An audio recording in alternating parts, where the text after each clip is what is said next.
Our negligence is killing us. Omoni Oboli. Her 13th wedding anniversary celebration couldn't stop her. Omoni Oboli is still very much angry that she lost a friend, Dizzy Folly, and other Nigerians in the Associated Airline plane crash. Even as she celebrated, Omoni managed to pen this down.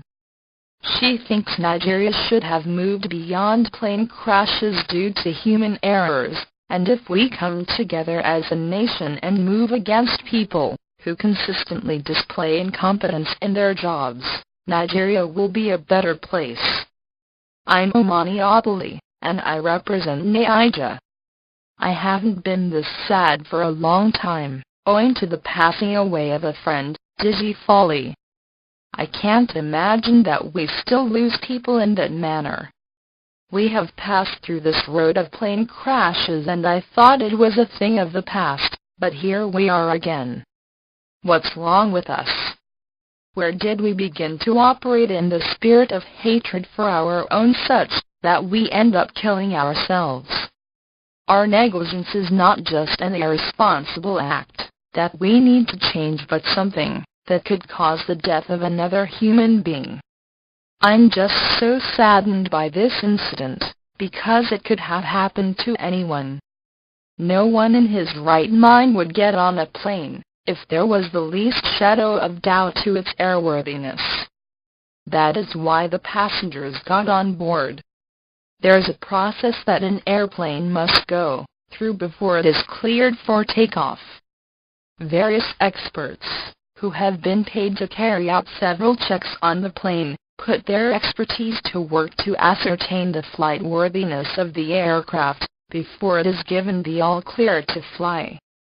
This process has been done by the same airline or airport staff on ground, not the minister, president or governor trained in this duty for years, so that they can ensure the safety of the passengers who have paid and put their trust and their lives on the line, in the hands of the able experts to get on board the aircraft.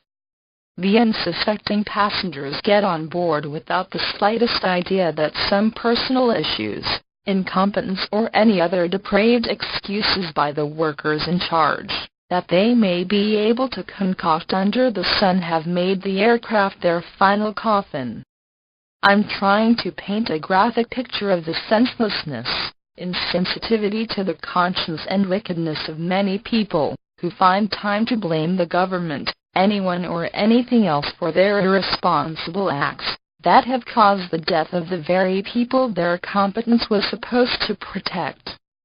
We should weep for our many acts of wickedness, which stem from our lackluster attitude to work.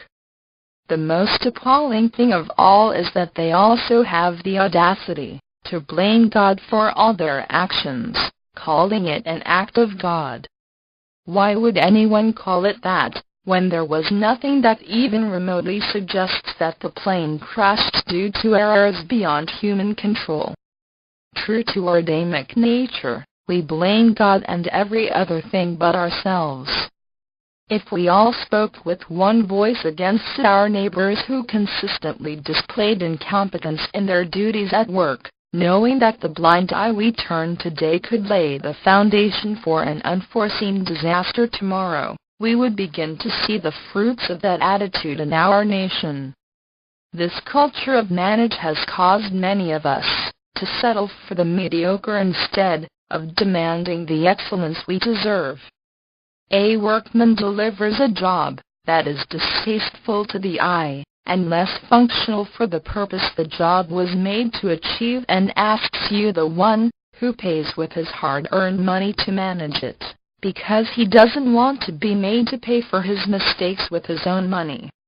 This is a tragedy, because the workman will never grow beyond that level of competence to achieve excellence in his chosen field. The pilot of a plane has the duty to check his plane before he gives it the clearance to fly. He should not rely on his super skills to fly a plane that he thinks may be less flight-worthy than it should. He shouldn't use the lives of his passengers to test his skills. There are rules and regulations and the people at the helm of affairs should ensure that they are strictly adhered to for the safety of the passengers. Today, there are very few airlines operating in Nigeria, thank God. When are we going to wake up from our slumber and see that there should be few instead of many, because safety should not be compromised, and if only the few can deliver, then so be it. Many businesses do not see the light of day solely because many complacent workers are there. They are quick to gather themselves into small groups within the office, to talk about the one who has positioned himself to provide the very job that gives them the food they eat so that their mouths can curse them. How very sad. We talk behind our bosses instead of talking for our bosses. We spend our money to pretend that we follow their vision, all the while trying to see ways that we can do our own business, using their time, which they are paid for. There's nothing wrong with doing your own business, but do it in your spare time. I can't imagine going on set of a movie, after being paid, and then make up an excuse to go on another movie production, because I want to make more money. That is stealing. We should be more diligent and learn to cherish our jobs. Look around you and see that many others are praying to have the job that you are showing contempt for. You will be dearly missed, Dizzy Folly, and my condolence to the other passengers and crew on board the ill-fated aircraft.